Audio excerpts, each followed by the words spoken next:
Du coup, pour commencer, je me présente. Je suis Charles, je travaille chez PlayPlay. Je suis senior PM là-bas et je travaille essentiellement sur des features de type AI. Donc tout d'abord, qu'est-ce qu'est PlayPlay? PlayPlay répond à un problème dans le monde de la création de vidéos pour les entreprises qui est que en tant qu'entreprise, si je veux créer une vidéo et pouvoir communiquer, créer une vidéo, c'est quand même quelque chose d'assez technique. Ça demande pas mal de compétences au préalable et de savoir maîtriser des logiciels très complexes comme Adobe Premiere. Deuxième chose, c'est que ça peut prendre vachement de temps de créer une vidéo. Quand vous avez une centaine de rushs à dérusher et ensuite d'échantillonner les médias, trouver le bon script, les bons médias, etc., ça peut prendre vachement de temps. Et sinon, si vous voulez pas le faire vous-même, la vidéo, vous pouvez très bien le déléguer à une agence qui va pouvoir faire une belle vidéo pour vous, mais ça peut coûter bonbon. Du coup, pour solutionner sur ces trois problèmes-là, est venue l'idée de créer PlayPlay. Donc PlayPlay, c'est une solution SaaS qui a été créée il y a maintenant 7 ans par Thibaut Maché, notre CEO et fondateur. Il a créé l'outil avec 2 cofondateurs et en fait, ça permet quoi? Ça permet aux grandes structures, donc aux entreprises, de créer des vidéos par eux-mêmes via un outil archi simple d'utilisation. Ce qui fait que peu importe votre niveau d'expertise en termes de création vidéo, vous pouvez y arriver. J'ai même fait le test de mettre ma grand-mère de 85 ans devant PlayPlay. Elle a su faire une très très belle vidéo. Donc ça, c'est un bon crash test. Deuxième chose, c'est que du coup, à la fin, vous allez pouvoir faire une très très belle vidéo de qualité professionnelle pour les entreprises. Pourquoi? Parce qu'en fait, on a une grosse équipe de motion designers derrière qui vont rajouter en fait des nouvelles tendances de motion design dans notre outil régulièrement. Ce qui fait que vous aurez toujours des vidéos de dernière tendance au niveau motion design, ce qui va donner un aspect donc très, on va dire, professionnel. Et aussi, on va avoir des fonctionnalités qui vont permettre de raccorder votre vidéo à votre charte en tant qu'entreprise. Donc quand par exemple vous avez des couleurs ou des logos à faire respecter, c'est archi important. Donc ce qui fait que les entreprises en fait se régalent et peuvent créer des vidéos assez facilement. Et du coup on vient donc le sujet de la Gen AI aujourd'hui, le sujet dont on parle. Je vais vous parler un petit peu de l'historique au niveau des événements qui sont arrivés sur le monde du marché de création de la vidéo et comment nous on a réagi face à ça. Et aussi je vais vous montrer une étude de cas plus spécifique sur un de nos produits qui est le assistant de création vidéo par IA, dont on pourra rentrer en détail sur comment on a mené ce type de produit. Donc tout d'abord, avant de rentrer dans l'historique, je vais vous parler du constat aujourd'hui du marché de la vidéo, de qu'est-ce qu'il en est par rapport à tout ce qui s'est passé dans la Gen AI. Et en fait, ce marché a fortement accéléré depuis. Il a accéléré dans le sens de création de features AI et d'intégration de toutes ces innovations, ce qui fait qu'aujourd'hui, le marché est encore plus compétitif. On a beaucoup de concurrents qui sont mis à l'AI parce qu'il existe des technos aujourd'hui qui sont un peu plug and play, donc assez faciles à intégrer via API. Et aussi parce que du coup, grâce au LLM, on peut maintenant créer de très belles opportunités. Et donc, il y a une grande variété de features AI sur le marché aujourd'hui de la création de la vidéo. Je vous ai mis ici les 4 grandes variantes. On va avoir par exemple les assistants qui vont être une AI qui va accompagner le client du début jusqu'à la fin sur la création de son contenu, donc ce qui est assez pratique. Deuxième catégorie, on va retrouver des features AI qui vont pouvoir vous permettre d'éditer vos médias vidéo, comme par exemple magiquement enlever l'arrière-fond et pouvoir remplacer le fond par un décor ou un paysage, tout en gardant la personne en premier plan. On va avoir les features AI qui sont de type pure player, qui là pour le coup, c'est vraiment des startups avec des grandes expertises en termes de génération de contenu, qui vont vous permettre de générer une image ou un segment de vidéo via un prompt que vous aurez donné au tout début. Et ensuite, on va avoir les features AI qui vont pas créer un média, mais plutôt enrichir un média. Comme par exemple, si vous avez une vidéo de basse qualité, que vous voulez l'enrichir et la rendre en 4K, c'est tout à fait possible. Ou alors des AI qui vont reprendre votre audio de mauvaise qualité et tout simplement enlever les bruits de fond, les grésillements, etc. pour que ça soit purifié. Donc plein de belles opportunités et comme vous le voyez en fait c'est un marché qui a extrêmement été impacté en tout cas pour nous sur la Gen AI. Donc si on reprend un peu la timeline, comme on le sait tous, fin 2022 sort la version publique de ChatGPT. Donc c'est là qu'il y a un peu le buzz autour de la Gen AI qui se produit. Et donc tout le monde commence à en parler. On commence à voir d'autres startups émerger à offrir leurs services en termes de features AI. Et du coup aussi des concurrents qui s'y mettent. Et donc nous, chez PlayPlay, on a vite essayé d'instaurer une culture AI. En fait, on a essayé de s'intéresser le plus possible parce qu'en fait, on avait 2 approches. Soit on aurait pu être le genre d'entreprise qui va être un peu timide ou un peu réservé concernant la question de est-ce que l'AI ça vaut le coup et donc plutôt attendre et regarder ce que font les autres et agir. Et au final, non, nous on a plutôt été proactifs dessus. Pourquoi? Parce que on voyait pas mal d'opportunités qui allaient affecter notre industrie et aussi je pense que ça a été pas mal porté aussi par notre CEO fondateur donc Thibaut qui lui a pressenti que ça allait être assez important pour nous de s'y intéresser et que ça puisse innover et changer le monde de la vidéo. Donc on s'y est tous mis dessus. Et donc au final, on a beaucoup benchmarké, regardé le marché, regardé les opportunités qui arrivaient. Et on a pu prioriser donc une opportunité qui était de créer un assistant vidéo Donc ça, je vais y venir tout à l'heure dans la présentation plus en détail et même vous faire une vidéo, une démo, qui a été notre première feature AI qui est sortie donc été 2023 et qui a eu une bonne réaction, on va dire, des clients et aussi des prospects là-dessus. Ensuite, on s'est dit, pourquoi pas explorer d'autres zones? Est-ce qu'il n'y a pas d'autres opportunités qu'on pourrait faire suite à cette première feature AI qu'on a lancée? Et donc là, pour le coup, ce qu'on a fait, c'est qu'on a fait quelque chose d'assez collaboratif en interne. On a créé une page Notion, un grand tableau, où chaque employé pouvait lister des idées d'opportunités, donc par exemple des problèmes de clients auxquels ils ont fait face ou des problèmes en interne, tous listés en fait dans un grand tableau avec un jury à la fin qui a pu voter sur les top 20 idées et les envoyer dans un hackathon. Donc en interne, un hackathon de 2 jours seulement. Et rien qu'en 2 jours, en fait, ça nous a permis déjà de faire en sorte que côté produit et tech, on brise un peu cette barrière de l'AI, c'est quelque chose d'inaccessible, c'est réservé pour des scientifiques ou des personnes assez expertes. Au final, non.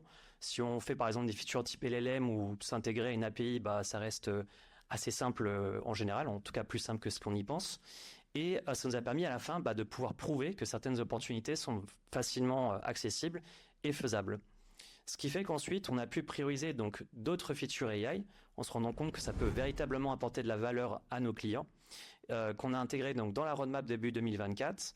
On a aussi commencé à pitcher un peu plus notre product vision en précisant le fait qu'on est une plateforme donc powered by AI. Et aujourd'hui, on continue à investir sur l'assistant de création de vidéos, donc quand je vous parlerai tout à l'heure, afin d'offrir en fait une différente manière de pouvoir créer une vidéo sur PlayPlay, qui n'est pas juste via notre éditeur classique, mais aussi via ce nouveau type de produit qui va vous permettre de créer une vidéo en ayant très peu d'actions à faire de votre côté et en étant très très rapide pour faire une vidéo. Donc je vais rentrer dans ce use case justement de comment on a construit l'AI Video Assistant, d'où vient l'idée et quel est l'impact qu'on a eu dessus. Donc notre mission à PlayPlay, ça a toujours été de réduire le temps et la complexité qu'il faut pour pouvoir créer des vidéos donc pour les entreprises. Quand on a sorti PlayPlay il y a 7 ans, c'était déjà assez game changer. Et aujourd'hui, on continue à inciter aux clients qu'on veut pouvoir réduire ce temps de création grâce à cet assistant de création vidéo. Et donc, je vais pouvoir justement vous montrer un petit aperçu via une démo. Alors, on espère que les dieux de la démo sont avec nous ce soir. C'est parti. Donc, je suis sur la homepage de PlayPlay. Je vois ici donc 3 manières de pouvoir créer des vidéos. Soit en partant d'une feuille blanche de zéro ou d'un template. Donc ça, c'est via le éditeur classique de création de vidéo. Et sinon, je peux passer directement par l'assistant de création vidéo IA. Donc ça va se dérouler en 4 phases. Première phase, c'est que je vais pouvoir enseigner à l'IA de quelle manière je veux donner ma source, on va dire, pour créer ma vidéo. Soit via un prompt assez classique où je décris ma vidéo, soit via une URL. Donc dans ces cas-là, c'est plutôt orienté sur les cas de j'ai un article que j'ai envie de faire résumer par l'IA et de la transformer en vidéo. Ou alors carrément un document. Donc ça peut être par exemple une formation en interne, un PDF, un CSDEC même, que j'ai envie de pouvoir transformer en vidéo afin de justement créer plus d'engagement et l'envoyer à ma cible. Donc dans le cadre de la démo, on va rester sur un cas assez simple pour gagner du temps. Donc je vais prompter. Donc là, pour le coup, et ça c'est vrai, chez PlayPlay, on a un webinaire bientôt, ça s'appelle le Content Summit, qui parle de toutes les tendances contenu marketing. Et donc je vais vouloir faire une vidéo pour le promouvoir. Donc je clique sur commencer ici. Et là, j'arrive dans la deuxième step. Et c'est là la beauté des LLM et de la GenAI, c'est que du coup, je vais pouvoir converser en fait avec l'assistant IA, qui lui, en fait, en termes de valeur, ce qu'il va faire, c'est qu'il va me poser des questions. Il va réfléchir pour moi et il va me poser toutes les bonnes questions à avoir pour justement enrichir mon script de vidéo. Donc, par exemple, c'est vrai que j'étais pas très précis au début. Donc là, il me dit, c'est quoi le sujet de ton webinaire? Qui sont les intervenants? Quand est la date et l'heure du webinaire? Est-ce que tu veux rajouter un CTA à la fin pour inscrire des gens au webinaire, etc., etc. Donc, il fait tous les efforts intellects pour moi. Et donc, j'ai juste à y répondre. Donc, je vous laisse patienter juste 10 secondes.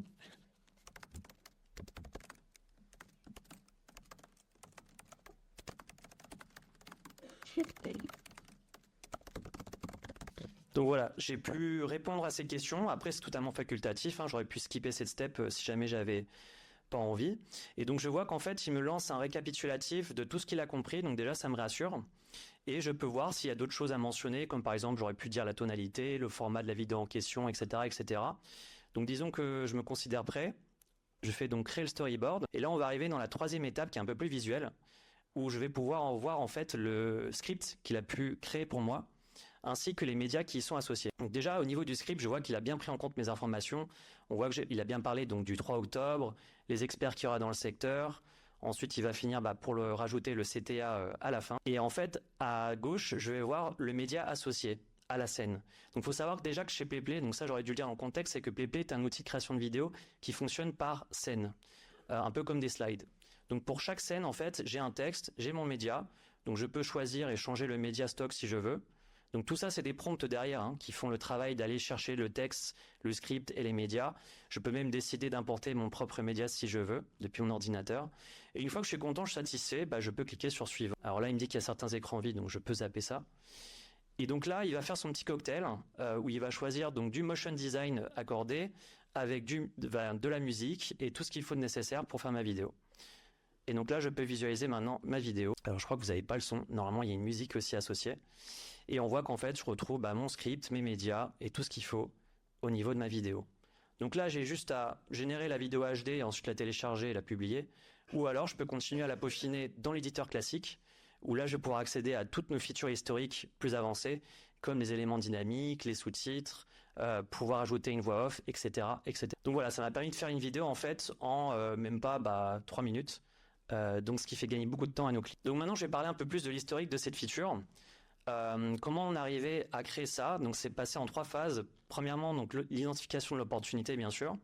Ensuite, ça a été d'identifier la faisabilité, savoir est-ce qu'on est capable ou pas de créer ce type de feature, qui était en plus la première sur le marché, et de devoir délivrer la solution ensuite, officiellement. Donc première étape, identification de l'opportunité. En fait, ça s'est passé donc début 2023. Comme je vous disais, en fait, on s'enseignait beaucoup sur le marché. Et une des actions que j'ai faites, par exemple, là je vous ai mis le screenshot, j'ai créé une page Notion où j'ai répertorié donc toutes les features AI qui sont sur le marché de la création de la vidéo, listées par grande catégorie type édition de médias, édition d'audio, etc., les assistants. Et aussi ça a permis de voir en fait quels concurrents investissent et dans quel cas en fait ils investissent sur leur SaaS de création de vidéo. Donc dans quelle partie de la chaîne de création de valeur. Donc ça donne pas mal d'informations et ça permet aussi de voir les tendances et les patterns. Et côté tech, pareil, ils ont fait pas mal de veille active, ils sont abonnés à des newsletters, ils ont pu aussi bidouiller un peu jouer de leur côté sur quelques expérimentations afin d'essayer de comprendre derrière c'est quoi la recette magique de ces features et comment est-ce que ça peut fonctionner. Donc tout ça pour arriver ensuite à la convergence avec notre paying user aujourd'hui, le besoin on va dire qui est toujours existant, qui est de continuer à être productif et réduire le temps de création de vidéo, pour ensuite avoir l'idée de créer un assistant de création pour aider justement l'user à créer une vidéo rapidement avec très peu d'efforts de sa part. Donc ensuite on a maquettisé et créé le design, on a essayé de penser à cette feature, ce qui n'était pas évident à l'époque parce que un assistant de création vidéo IA, il n'y en avait pas début 2023, donc on n'avait pas beaucoup de ressources bench sur laquelle aller regarder. Donc il a fallu plutôt regarder des assistants de création de contenu mais hors vidéo, comme par exemple du texte, des articles ou des slides, et voir un peu comment eux ils faisaient. Pour ensuite imaginer la feature, et ensuite la balle a été envoyée côté tech, où c'était à eux, dans une équipe commando, d'aller explorer et voir la faisabilité. Donc en fait, on a créé une team d'AI Explorer qui consistait à 3 développeurs, un PM, donc moi pour ma part, et un product designer. Et on a été extrêmement agile. On voulait vraiment réagir sur ce marché, être hyper rapide. Donc on est passé sur une méthodologie très agile, où en fait on avait des sprints d'1 semaine, et il fallait en un mois craquer la feature et savoir quelles sont les sous-composantes de feature qu'on peut faire ou ne pas faire. Et donc tout ça sur des sprints d'1 semaine, où en fait début de semaine on se donnait un objectif. Voici toute la liste des features qu'on veut pouvoir tester dans la semaine et réaliser. Fin de semaine, on faisait une démo à des parties prenantes pour avoir un cycle de feedback itératif assez rapide. Et au bout d'un mois, ensuite, on pouvait avoir l'aperçu global de la feature, se dire combien de pourcentage de ces sous-features en fait sont validées, on va pouvoir faire. Et à la fin, on a pu avoir le tampon vert de OK, let's go. On va pouvoir passer à la phase d'industrialisation. Donc phase de delivery en fait, où on avait donc 2 squads qui étaient choisis pour pouvoir donc développer officiellement le produit. Côté delivery, il y a eu des petits changements, des petites choses qu'on a apprises. Premièrement, c'est qu'en fait, on a eu un nouveau rôle dans l'équipe. C'est le fameux prompt engineer que personne ne sait qui doit faire parce qu'en fait, c'est un nouveau métier dans la tech et c'est toujours pas très officiel. Donc au final, nous, on a créé des binômes où c'est à la fois un dev et une personne du métier, comme par exemple le PM, qui agissent ensemble pour créer le prompt. Pourquoi? Parce que le PM, il peut facilement juger la qualité de l'output, si c'est bon ou pas pour le client. Et le développeur a tous cet esprit un peu d'ingénieur et de logique pour aider justement le PM à bien rédiger et parler à l'IA. Donc c'est un binôme qui marche très bien. Et le prompt engineering, c'est tout un art et toute une sauce aussi d'emmerde, si je puis dire, parce qu'en fait, c'est hyper galère. Il y a plusieurs techniques à essayer de trouver, il y a beaucoup de trial and error pour réussir à avoir le bon output, et c'est extrêmement important de bien réussir son prompt, parce qu'au final, votre feature, elle peut avoir une très belle UX et un très bel UI, mais si derrière l'output, il est pas bon, ça sert un peu à rien. Donc, c'est vraiment important de réussir à craquer son prompt. Deuxième chose qui a un peu changé chez nous, c'est qu'en termes de testing, il a fallu en fait tester essentiellement donc l'output, comme je disais. Donc pour ça, en fait, on avait construit un outil en interne qui permettait de comparer des prompts, un prompt version A, un prompt version B, pour voir les différences entre les résultats et choisir quelle est la meilleure version du prompt possible. Deuxième chose, ça n'est pas nous qui l'avons créé, ça existe sur le marché. Il y a des outils comme Bayesrun qui sont des outils qui permettent de tester des LLM. Et ça, en fait, vous allez pouvoir sauvegarder votre prompt, créer un dataset et lancer votre prompt sur ce dataset afin que vous puissiez tester en one shot 50 variables, 100 variables et savoir à la fin le pourcentage sur, on va dire, 100 variables de combien de taux de succès vous avez. Donc ça, c'est vraiment efficace et ça a été hyper important.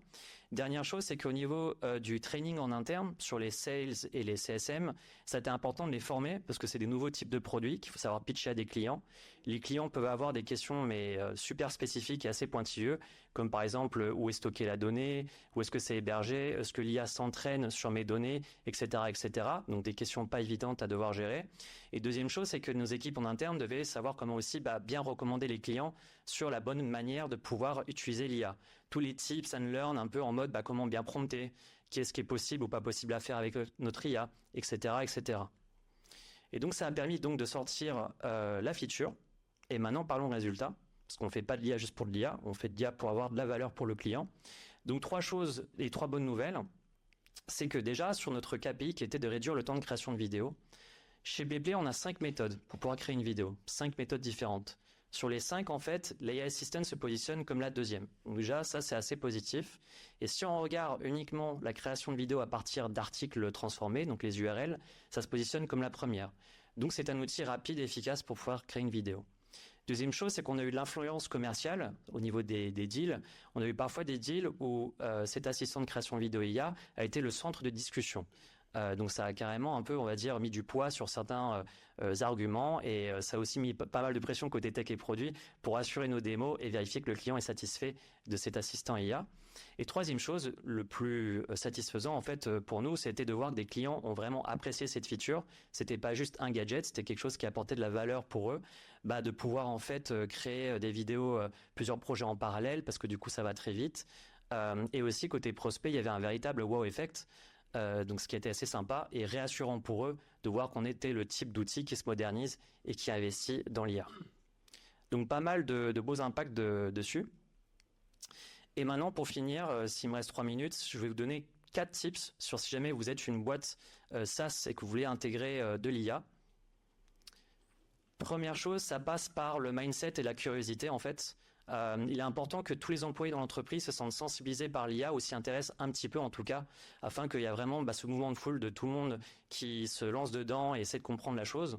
Donc ce que vous pouvez faire en termes d'action, c'est par exemple demander à vos leaders, à vos managers de pouvoir encourager vos équipes à aller explorer des tools IA pour justement être plus productifs dans nos tâches quotidiennes, etc.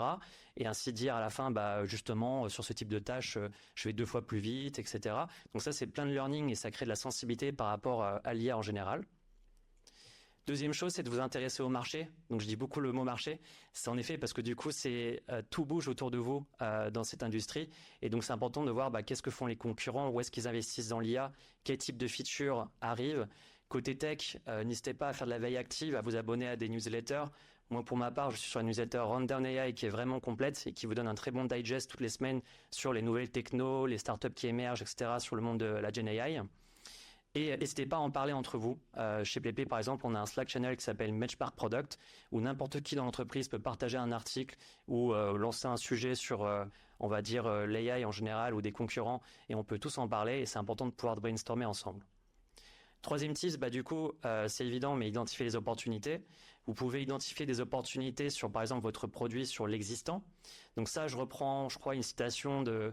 C'était le CPO de Loom qui était interviewé par Lenny Raczynski qui avait dit ça, qu'un bon exercice, c'est de reprendre son produit, donc avec toutes les fonctionnalités classiques, et se dire, maintenant, par rapport à chaque mission qu'il doit accomplir, la feature, est-ce que l'AI arrive à le faire mieux aujourd'hui ? Et si oui, combien de fois le KPI en termes d'impact ça peut apporter. Donc ça c'est intéressant de rechallenger en fait son existant et se dire est-ce que l'AI arrive à le faire mieux. Deuxième chose, c'est les opportunités nouvelles. Donc là forcément vous pouvez reprendre plein de pains ou de besoins clients dans le passé que vous n'avez pas tant priorisé parce que vous n'avez pas la solution et vous dire est-ce qu'aujourd'hui grâce à l'AI justement on peut y arriver. Et pour finir, un des plus importants pour la tech et le produit, c'est d'expérimenter. Et n'hésitez pas à aller faire un peu joujou avec et justement de tester. Comme chez PlayPlay, vous pouvez faire tout simplement un hackathon sous format 2 jours, donc c'est assez court. Et ça permet véritablement en 2 jours de vraiment pouvoir aller jusqu'au bout et créer des belles choses. Donc lister des opportunités en interne et aller les tester. Et sinon, si jamais il y a une opportunité que vous êtes dubitatif concernant le coût ou la faisabilité, n'hésitez pas tout simplement à aller le poker sous un format d'1 semaine, faire une démo des parties prenantes et décider entre vous si vous voulez aller plus loin. Donc voilà, j'espère que ça vous a plu et on va pouvoir peut-être passer aux questions.